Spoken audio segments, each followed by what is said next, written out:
Real sun artificial కాదు, real sun. బయట sun ఉంటాయి కదా, బయట సన్నిధి పడ్డది రియల్ సన్, ఆర్టిఫిషియల్ కాదు.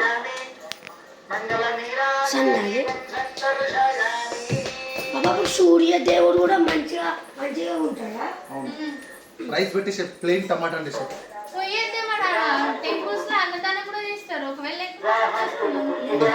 గుడికి